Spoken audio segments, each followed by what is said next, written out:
Hello guys, this is Nivil Bezbaruah in front of you. तो आज बहुत दिनों बाद आज हम आए हैं देखने लेंस, बस एस नहीं लिखा था, लेंस मेकर्स फॉर्मूला।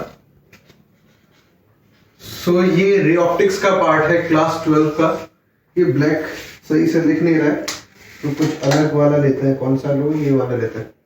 नहीं, हाँ ये वाला रहता है। तो क्या कर, ये हमारा क्लास 12 का टॉपिक है रे ऑप्टिक्स से 3 मार्क्स का कभी डेरिवेशन आ जाता है, नहीं तो न्यूमेरिकल आ जाता है। बहुत इंपॉर्टेंट टॉपिक है। आज हम डेरिवेशन देखेंगे, कैसे करेंगे इसको डिराइव। बढ़िया सा डेरिवेशन है, देखता है कैसे करता है। तो फर्स्ट तो डायग्राम बनाएंगे। एक कन्वेक्स लेंस लेंगे, ये प्रिंसिपल एक्सिस है, दिस इज ऑप्टिकल सेंटर। तो एक ऑब्जेक्ट लेते हैं हम, रेड से मजा आएगा, रेड से लेते हैं यहाँ पे। सो यहाँ से रे जाएगा, तो रे जब जाएगा तो दिस इज अ लेंस। सो ये हमारा लेंस का फर्स्ट पार्ट है। तो ये बेंड होगा, ये एयर से ग्लास में जा रहा है तो ये बेंड होगा। इसके लिए हम पहले यहाँ पे एक नॉर्मल बनाएंगे। नॉर्मल हमेशा सेंटर ऑफ कर्वेचर से पास होता है, तो लेट दिस बी C1। ये O है, O डैश लेते हैं क्योंकि ये हमने वो लिया है। तो यहाँ से ये बेंड होगा, कहाँ पे बेंड होगा? टुवर्ड्स द नॉर्मल, क्योंकि ये रेयर से डेंसर मीडियम की तरफ जा रहा है।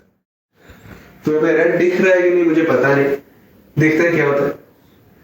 ये टुवर्ड्स द नॉर्मल बेंड होगा, क्योंकि उसके बाद क्या करेंगे, और एक नॉर्मल हम खींचेंगे क्योंकि ये फिर से बेंड होगा। देखिए पहले इसको हम एक्सटेंड करते हैं क्योंकि ये जरूरी है, क्योंकि हमको असल में इमेज कहाँ फॉर्म होना चाहिए था वो देखना है। असल में इमेज यहाँ पे फॉर्म होता है, दिस इज आई डैश, लेकिन यहाँ पे फॉर्म नहीं होगा क्योंकि ये फिर से डेंसर से रेयर की तरफ आएगा। तो रेयर से डेंसर की तरफ आने के लिए फिर से हमको नॉर्मल बनाना पड़ेगा। एंड हमको पता है कि नॉर्मल हमेशा क्या होता है, सेंटर ऑफ कर्वेचर से पास होता है। तो लेट दिस बी C2। तो अभी क्या होगा, यहां से ये रे जो है वो बेंड हो जाएगा। इस बार बेंड हम फिर से रेड कलर से दिखाते हैं। रेड दिख रहा है ना, बेंड होगा टुवर्ड्स द नॉर्मल। तो यहाँ पे हमारा असली इमेज बनेगा, डेट इज आई। तो डायग्राम तो यहाँ पे बन गया है, तो यहाँ पे हम कुछ लिख लेते हैं। This is mu1, this is mu2 and mu2 is greater than mu1.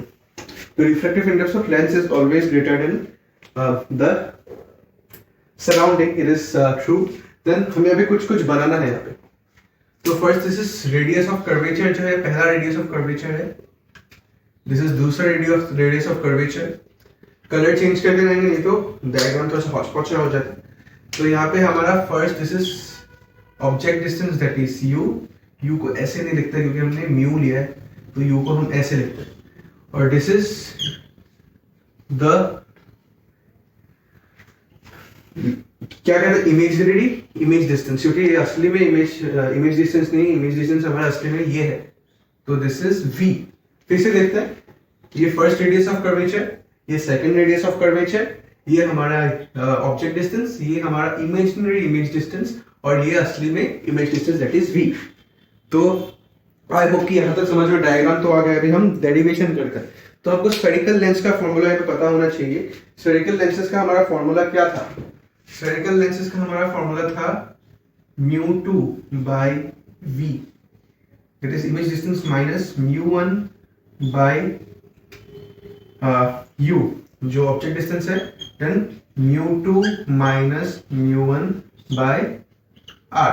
तो दिस इज हमारा रेडियस ऑफ कर्वेचर। तो हम फर्स्ट केस में देखते हैं, यहाँ पे जो हमारा फर्स्ट केस है, फर्स्ट केस में हमारा क्या होगा, ऑब्जेक्ट ठीक है mu2 से आ रहा है।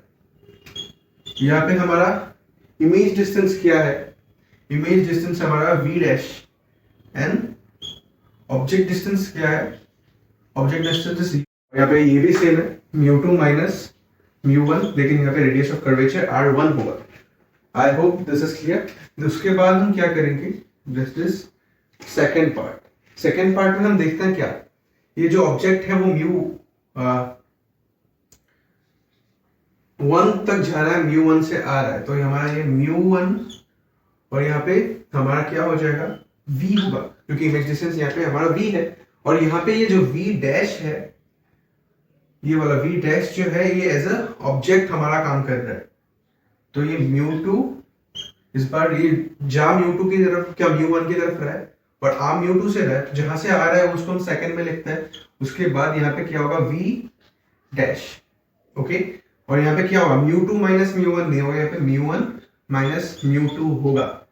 लेकिन देखते हैं यहाँ पे हमारा रेडियस ऑफ कर्वेचर r2 है। आई होप यहाँ पे क्लियर है। फर्स्ट फिर से देखते हैं क्या क्या हमने किया। फर्स्ट के जो ये वाला लेंस है, इधर वाला जो लेंस कर्वेचर है वहां पे हमने रिफ्लेक्शन बाय स्फेरिकल लेंस हमने लगाया है। तो फर्स्ट यहाँ पे जो यहाँ पे हमारा इमेज डिस्टेंस है यहाँ पे v डैश है, ओके। और ऑब्जेक्ट डिस्टेंस जो है ये u है, ओके। और जो हमारा रिफ्रैक्टिव इंडिसेस है यहाँ पे हमारा जो रे है μ1 से μ2 तक जा रहा है, तो ये μ2 ऊपर होगा पहले होगा, देन μ1 होगा। सेम विद दिस μ2 यहाँ पे पहले होगा, μ1 बाद में, क्योंकि हमने लिखा है μ2 इज ग्रेटर देन μ1। तो उसके बाद हमने यहाँ पे देखिए क्या लिखा है। हमने यहाँ पे μ1 by v लिखा, क्योंकि यहाँ पे रे जो है वो μ2 से आ रहा है, जा μ1 में रहा है। और ये हमारा यहाँ पे इमेज डिस्टेंस यहाँ पे v है, और यहाँ पे v dash as an object distance काम कर रहा है। और μ2 हमारा जहां से रे आ रहा है, और यहाँ पे हम देख रहे हैं μ2 माइनस μ1 अगर μ1 माइनस μ2 में कन्वर्ट हो गया, और ये नीचे r2 है, okay. This is equation 1, this is equation 2। लेकिन इसको हम थोड़ा सा चेंज करते हैं, माइनस कॉमन ले लीजिए, और ये μ2 माइनस μ1 बाय r2 कर लीजिए, सिंपल। अभी बस हमको ऐड करना है 1 एंड 2 को। कलर चेंज करते हैं इनका, क्योंकि सेम कलर से बोर हो जाएंगे, नहीं होंगे, बस मुझे मजा आता है। 1 प्लस 2, ओके। क्या होगा अभी देखिए, ये और ये कट होने वाला है, क्योंकि ये दोनों सेम है। ये प्लस में है, ये माइनस में, तो हमको इसको लिखने की जरूरत नहीं है। हमको ये लिखना है μ1 v माइनस μ1 u। और क्या है यहाँ पे, ये दोनों सेम है। हमने ये मैंने माइनस में इसलिए कन्वर्ट कर लिया था। देखिए अभी क्या करेंगे, μ2 माइनस μ1 को हम कॉमन ले लेते हैं, ओके। उसके बाद क्या होगा,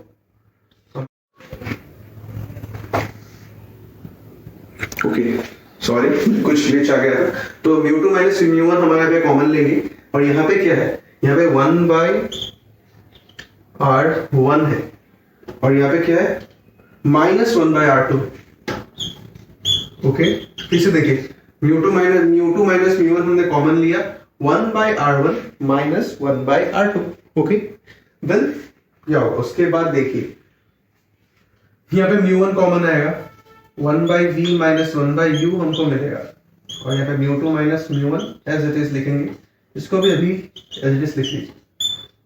ये देखते हैं क्या होता है। बाई मेरा लेंस फार्मूला आपको याद है नहीं है तो देख लीजिए। लेंस फार्मूला क्या कहता है, लेंस फार्मूला कहता है 1 by F is equals to 1 by V minus 1 by you.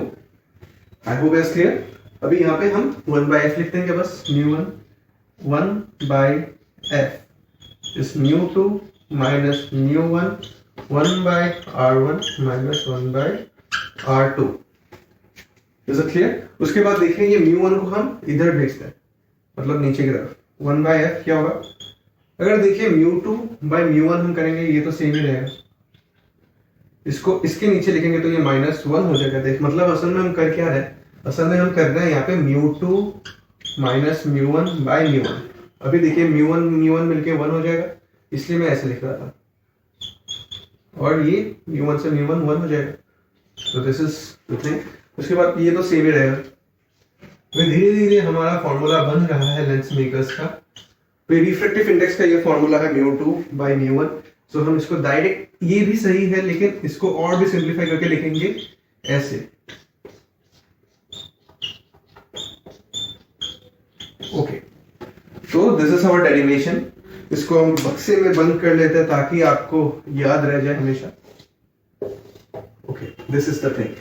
मतलब अभी क्या फॉर्मूला हमको क्या मिला है, फॉर्मूला हमको मिला है 1 by focal length which is reciprocal of the focal length of the lens is equal to refractive index of the lens minus 1 and 1 by radius of curvature of the first side minus 1 by radius of curvature of the second side।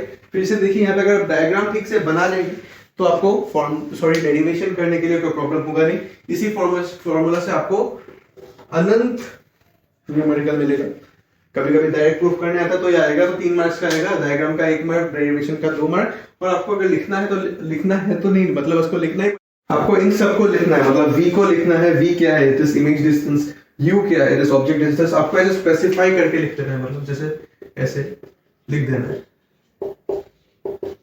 I hope understand, ऐसे आपको लिख देना है। बाकी अब ऐसे derivation करेंगे, full marks मिलना चाहिए। डेरिवेशन का ये डायग्राम है, ये अच्छे से डेरिवेशन हमने एक्सप्लेन किया है। यहाँ पे हमने स्फेरिकल लेंस का फॉर्मूला लिया है, वो लिख दीजिएगा, रिफ्रैक्शन बाय स्फेरिकल लेंसेज, ये भी आपको लिख देना चाहिए। एक भी पॉइंट छोड़ना नहीं चाहिए ताकि आपका मार्क्स कटे। बाकी ऐसे डेरिवेशन करेंगे तो हो जाएगा। होप आपको समझ में आ गया। अगर आपको समझ में आया तो please support the channel, like and subscribe my channel. Bye bye.